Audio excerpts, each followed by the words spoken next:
Estudo do Catecismo da Igreja Católica, com o Padre Bruno Leonardo Braga. Desejei ver com a inteligência o que acreditei. Santo Agostinho. Tuas asas que nos elevam em contemplação. Nós vamos dar prosseguimento justamente agora, falando sobre as feridas da unidade. O que o Catecismo nos diz? Que nesta una e única Igreja de Deus, já desde os primórdios, surgiram algumas cisões, algumas divisões, algumas rupturas, que o apóstolo teve que censurar e apresentar como realidades condenáveis.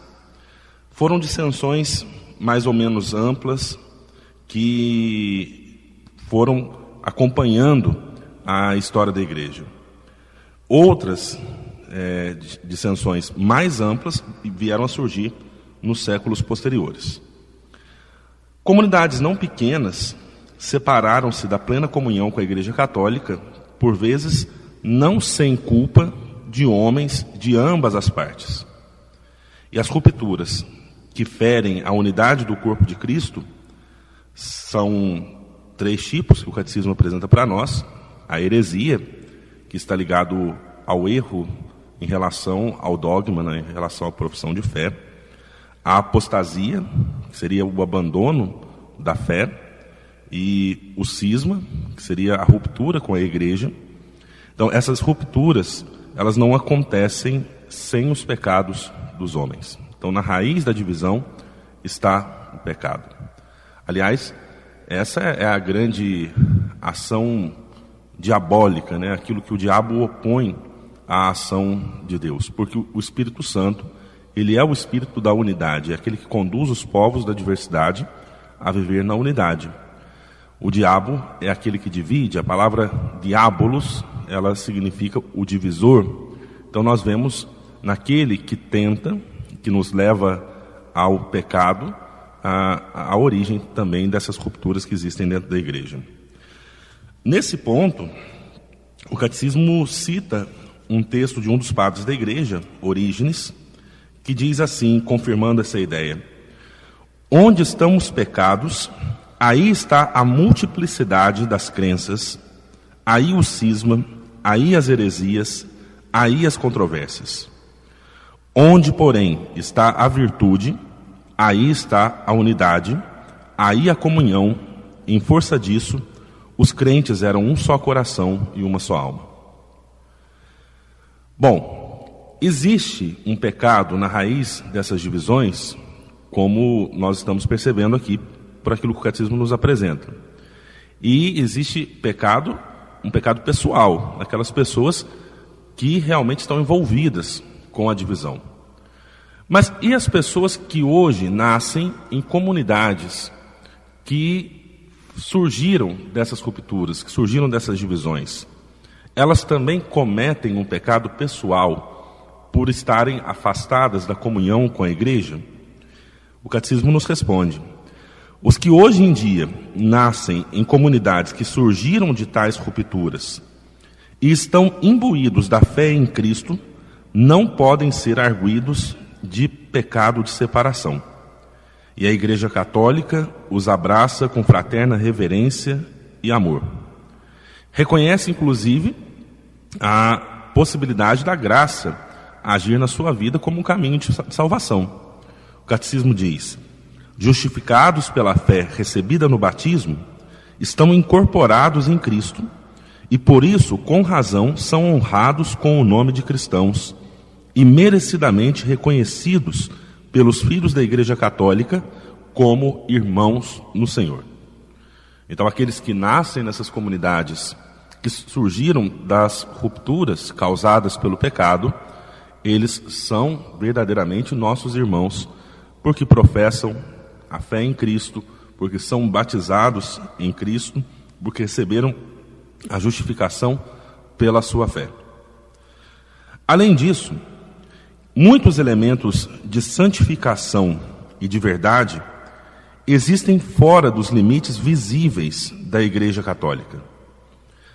Nós vemos nessas comunidades esses elementos de santificação, que são a palavra escrita de Deus.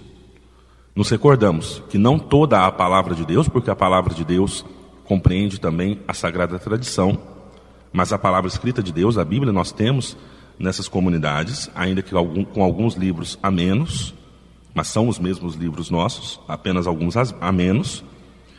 A vida da graça também está presente nessas comunidades, a fé, a esperança, a caridade, outros dons interiores do Espírito Santo e outros elementos visíveis.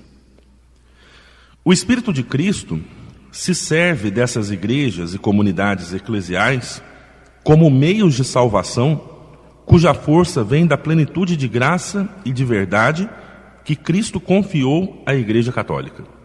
Então, pessoas de outras igrejas, na visão do catolicismo, elas podem encontrar salvação? Sim, encontram salvação. Se abrem, é claro, à graça de Cristo, se deixam conduzir pelo Evangelho, principalmente na prática da caridade, mas é essa salvação que, em plenitude, Jesus confiou à Igreja Católica. Porque todos esses bens que nós encontramos nessas igrejas, como na Igreja Católica também, provêm de Cristo e levam a Cristo.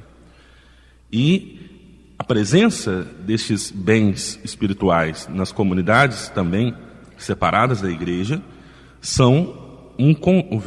essa presença é um convite para a unidade católica. Como a unidade é dom de Cristo, é um dom que Cristo concedeu desde o início à igreja, e nós cremos que ela subsiste sem possibilidade de ser perdida na Igreja Católica.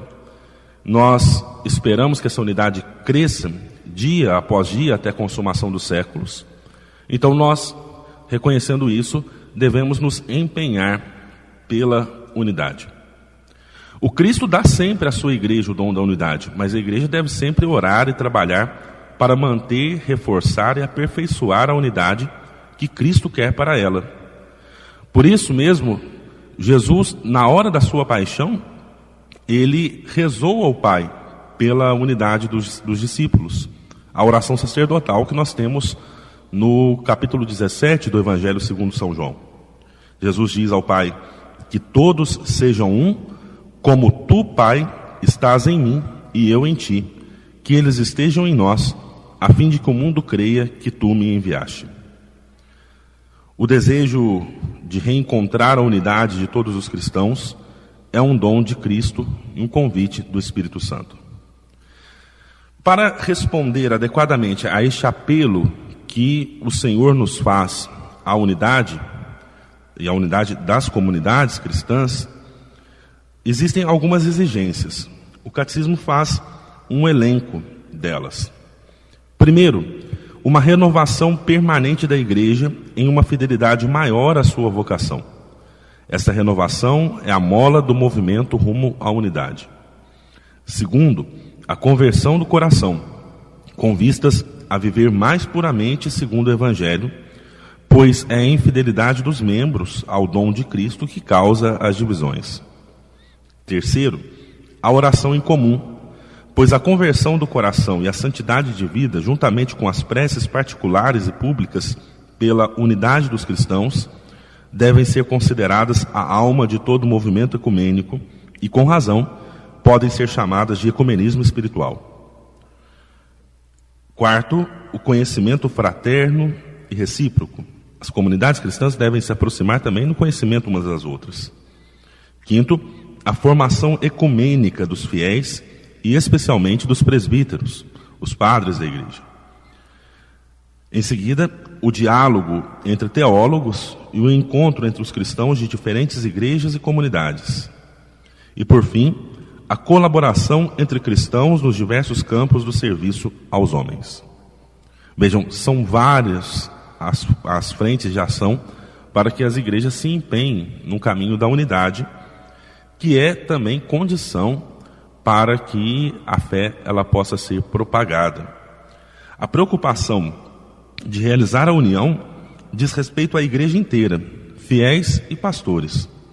Mas é preciso também ter consciência de que este projeto sagrado, a reconciliação de todos os cristãos na unidade de uma só e única Igreja de Cristo, ultrapassa as forças e as capacidades humanas. Por isso nós depositamos toda a nossa esperança na oração de Cristo pela Igreja, no amor do Pai por nós e no poder do Espírito Santo. Bom, na conclusão da nossa reflexão de hoje, nós estamos concluindo a reflexão sobre a unidade da Igreja, a primeira nota da Igreja. Nós vamos propor a você que está acompanhando o nosso programa, ouvir também uma música que nós trouxemos aqui, que é um trecho da oração sacerdotal de Jesus. Ouça, reze com a música, reze com o Cristo pela unidade dos discípulos do Senhor.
Somos um.